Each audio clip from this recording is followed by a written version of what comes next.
So Dan, the Saudis, the Americans, they're all putting the pressure on Israel to accept this deal. Netanyahu has pretty much said no way.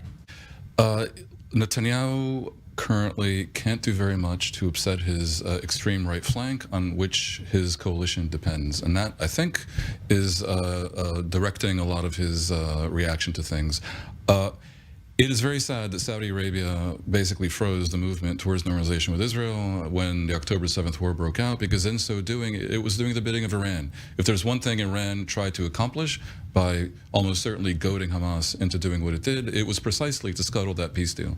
It would be but the Saudis say they're still willing to normalize with it. They say it in theory, but the fact is it's been frozen. This is presented as something they must do in order to appease public opinion. I don't buy it. Saudi Arabia is a dictatorship.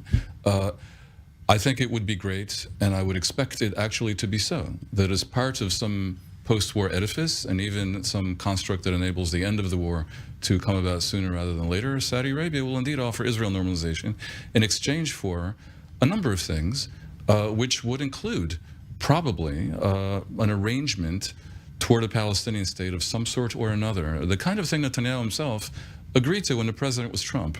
The details of it, the security arrangements, which are now critical because of what happened in Gaza, are a secondary matter. What is the primary matter right now is the declarative will to project an understanding that a partition of the Holy Land is A, viable, B, essential to Israel itself. Because at the end of the day, no matter what, between the river and the sea, which are now famous from coast to coast in the U.S. and in the world, there are about 50% Palestinians and 50% Jews. And there's no way that can thrive as a Jewish state. For Netanyahu to pretend he doesn't get it, and for all eternity there will be no partition, is mainly bad for Israel, and certainly bad for any hope of bringing about normalization in the region and some kind of end to the war that isn't permanent. And I have to say one more thing, Laura. Yep. One of the problems about the current situation is that because of Netanyahu's legal problems, because of the extent to which he has been disgraced by the failure on October 7th and the fact that 75% of the public, if not 80, is clamoring for him to resign. Because of all this, a narrative is establishing itself, not only among the Israeli discourse, but we see in the White House as well, that he has an interest in prolonging the war based on the idea that as long as war goes on, you can't replace the leadership. Well, the fact that that discourse even exists, whether or not it's true, is unhelpful to Israel's war effort and tends to delegitimize whatever it does. Netanyahu? Certainly not what we're hearing from the IDF officials, the IDF chiefs, about the goals of this war. I have not seen one senior commander in the IDF saying that they could have ended this war by now. So the claim that 3 months into this war we're in it because of Netanyahu's very narrow political needs is far from reality, when Hamas is so far from being destroyed. Hamas needs to be eliminated, and it takes time to do so. I've yet to see a military official claiming that they're wasting their time in Gaza. Quite the opposite. May I reply? Sure. Okay. There's no doubt that the military would like to see this through, but the military's preferences don't necessarily dictate political decisions.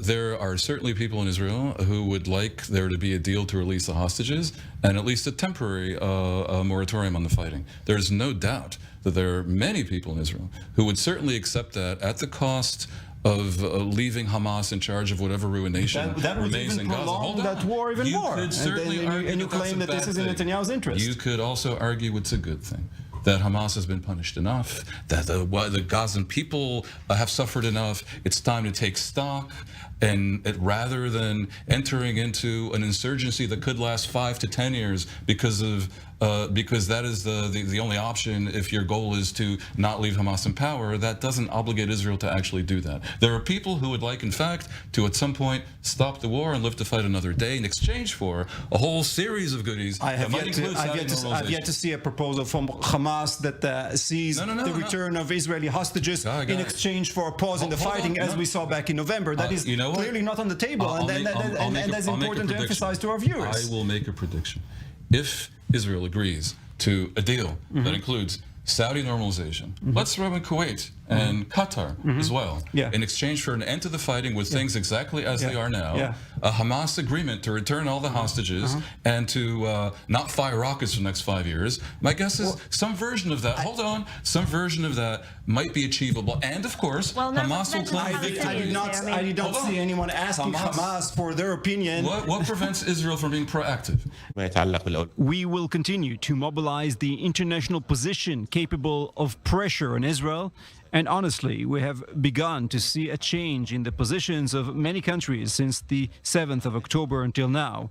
Multiple countries in the region are affected by the war that Hamas launched on October 7th. Yeah, and the fact that Hamas launched it should not be forgotten. This idea of Israel attacking Gaza is simply fallacious, and there's so many fallacies in a global discourse here. Guy and I are debating how to end the war, and we might disagree on every detail of it, but here's what's not debatable.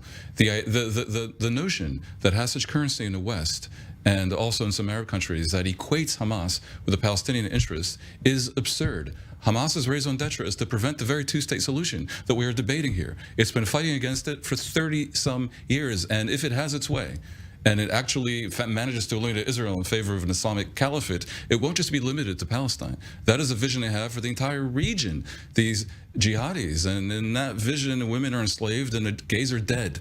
And for this to have any support in the West is ridiculous. For the moderate Arabs to pretend it's not the case is craven and shameful. And if Jordan wanted to do anything good in the world right now, they should make clear that they stand side by side with Israel in the goal of eliminating Hamas from power in Gaza and anywhere.